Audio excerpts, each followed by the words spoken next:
The objectives of today's lesson. At the end of the lesson, students will be able to reinforce the lesson by reading it again, discuss the questions, and lastly, revise the grammar exercises. Dear students, as you know, we have already done this chapter, so you must know the answers for the questions of elicitation. And the number one is mention the condition of Arabia before Islam. The second question is how did Islam change the lives of the people? And last, who is the last Rasul of Allah Almighty? Now, we will start reading the chapter again. It is our page number 2, and in the first paragraph, as it is an introductory paragraph, so it is told that what kind of land Arabia was, and it was basically the city in which Hazrat Muhammad sallallahu alaihi wasallam was born, and it is about 50 miles from the Red Sea. And in the second paragraph we can see the description of the people of Arab. How were they? The Arabs were actually famous for their remarkable memory, and they were eloquent people. Eloquent means they were fluent in their language. And one of the most important thing which they have expressed their language in, that is the poetry. They were used to do the poetry and with the rich language of Arabic. Dear students, Arabic is somehow was considered, and right now it is considered as the richest language of the world. It means that it has a very vast vocabulary as compared to any other language. So this was the reason that Allah Almighty has decided to actually the last words of Allah Almighty in the form of the Holy Quran, as Allah has decided and chosen this language for his final words, that is the Holy Quran. In the third paragraph, it has been stated that what kind of civilization was prevailing in Arabia, how the people were living. They were living in the form of tribes, and one of the most powerful tribe was considered as the head of the tribe, and they were also having this system in whole of the country. And in this situation, Allah Almighty raised a Rasul sallallahu alaihi wasallam, and who actually took them from the ignorance to the light, because they were actually Arabs were famous for their language, but they were also very famous qualities which they have been possessing, as they were considered as the most you can say the brave, and they were also considered as the most generous. And somehow beside all these qualities they had really bad habits. And for example, they were not having the system of justice, as the most powerful person can be the leader of the tribe. And they were also very they were moral values they were lacking of, and they were used to drink, and there was actually no respect for the women. So in this kind of situation, Allah Almighty has decided to send a Rasul sallallahu alaihi wasallam, which actually took them from the ignorance to the light of Islam. So in the next paragraph, it has been said that at the age of 38 years, Hazrat Muhammad sallallahu alaihi wasallam was used to spend most of his time in the cave of Hira. He was used to stay there, and he was actually there to spend his time in the memory of Allah Almighty. And this was the place where Allah Almighty sent Hazrat Jibreel alayhi salam to start revealing his final word. And this was the place where Hazrat Jibreel alayhi salam came, and the first surah of Quran was revealed, and the surah was Surah Alaq. After the first revelation, Hazrat Muhammad sallallahu alaihi wasallam was ordered by Allah Almighty to spread his message, and he actually started from his family, then to his close friends, and then he was actually directed to announce it publicly.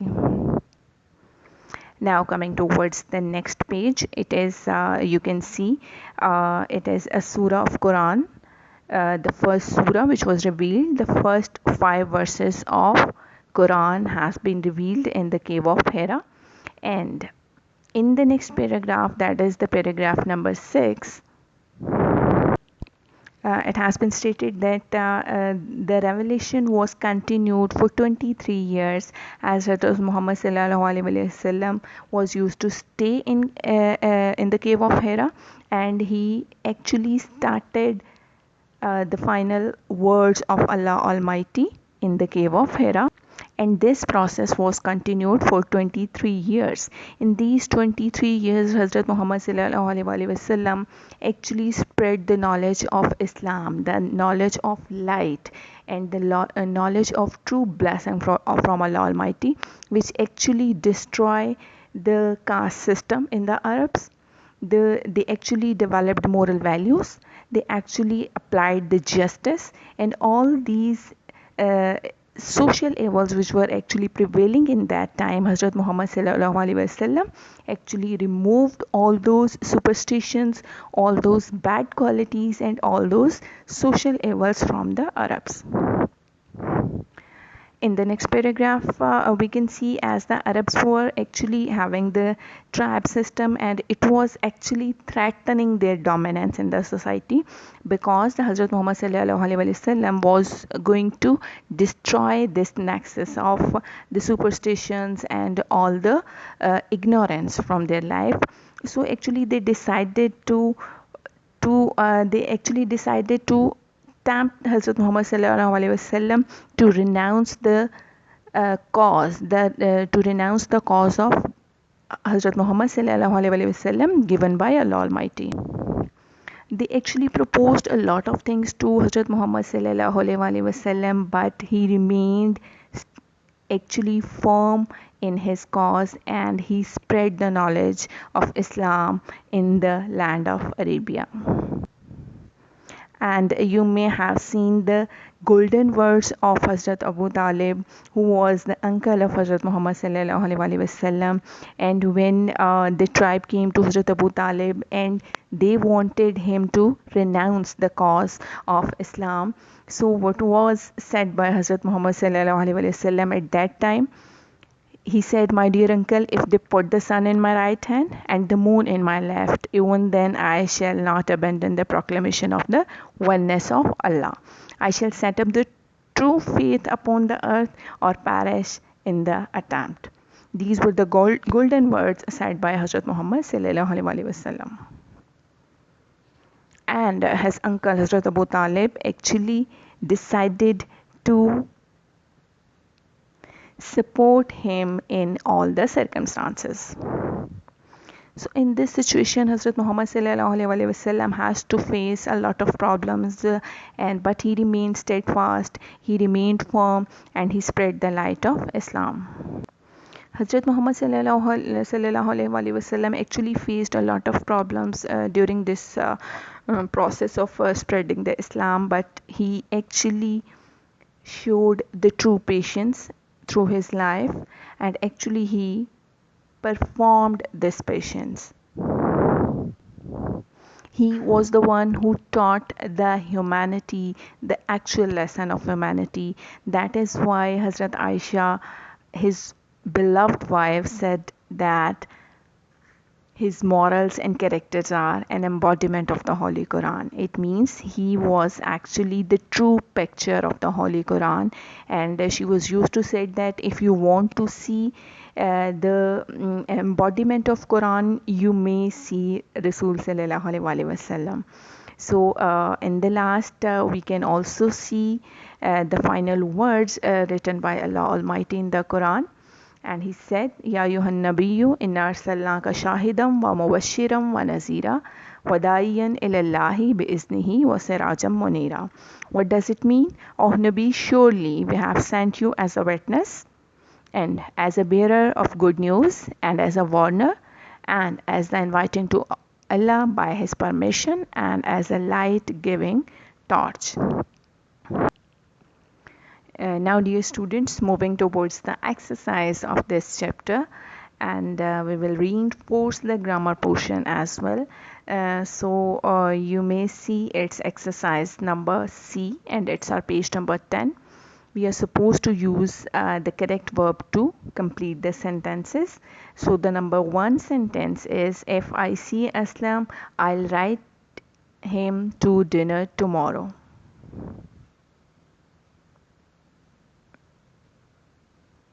I'll dash him to dinner tomorrow. You're supposed to choose the correct verb, and that verb is I will invite him to dinner tomorrow.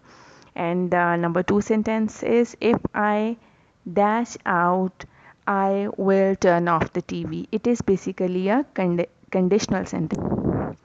In this type of sentences, the situation may be happen or may not happen. The chance is, you can say, the 50% chances are there to happen the thing as it has been told, or it may not happen, right? So if we use, if I go out, I'll turn off the TV, it may happen or it may not happen.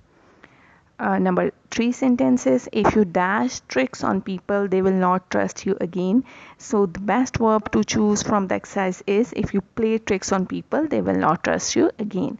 And the number 4 is, if the farmer dash all his kiwi fruit in the market, he will be very pleased. So the farmer, what he is going to do basically with the fruits, if he is growing the fruit, definitely he is going to sell all his kiwi fruits. So in the blanks we are supposed to put sell. I will dash you with your homework if I can. So what you can do with somebody's work, you can definitely help. I'll dash you ride my bike if you like. I'll allow you. Will you dash this basket to Aunt Sophie if you see her? So definitely the answer will be give. And the sentence number 8 is, if we dash, we will catch the bus. Again a conditional sentence, if we'll hurry, we'll catch the bus. Will you dash me if you were going to be late? Will you inform me if you are going to be late? If he works hard, he will dash the competition. So again the conditional sentence, if somebody works, definitely he's going to win the competition, or maybe he's not able to win the competition. So the word better to be used here is win.